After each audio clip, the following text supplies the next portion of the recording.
नमस्कार, मी माधुरी तुमचं माझ्या चॅनलमध्ये खूप खूप मनापासून स्वागत करते. तर आज आपण इथे नाश्त्याची रेसिपी बघणार आहेत.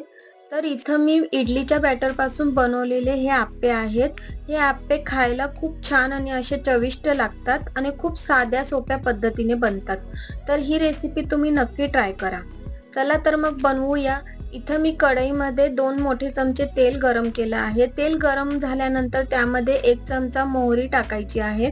मोहरी तडतडायला लागली की यामध्ये मी 5 मीडियम साईजचे कांदे बारीक चिरून टाकले आहे आणि हे कांदे 2 मिनिटं परतवून घ्या. कांदे परतून झाल्यानंतर यामध्ये 3 मोठे टोमॅटो बारीक चिरून टाकले आहेत. टोमॅटो आणि कांदे हे 2 मिनिटं परतवून घ्या. टोमॅटो कांदा परतून झाल्यानंतर त्यामध्ये 1 चमचा हळद आणि चवीनुसार मीठ टाकून मिक्स करून घ्या.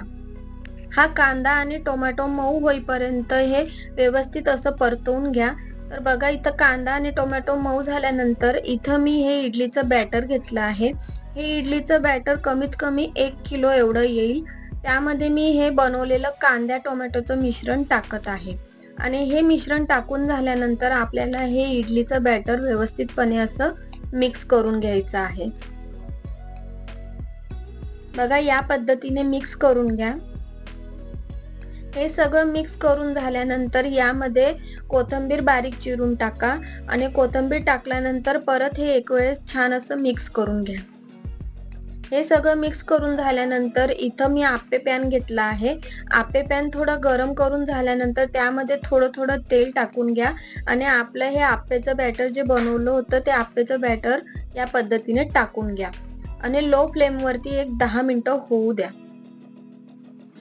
10 मिनिटं झाल्यानंतर आपले हे आप्पे एका बाजूने भाजून होतात. त्यानंतर हे आप्पे या पद्धतीने चमच्याने आलटून-पलटून शेकून घ्या. तर बघा इथं आपले छान आणि असे चविष्ट आप्पे तयार झाले आहेत. हे आप्पे तुम्हाला कुठल्याही प्रकारचे डाळी मिक्स करून भिजत घालून दळायची गरज नाहीये.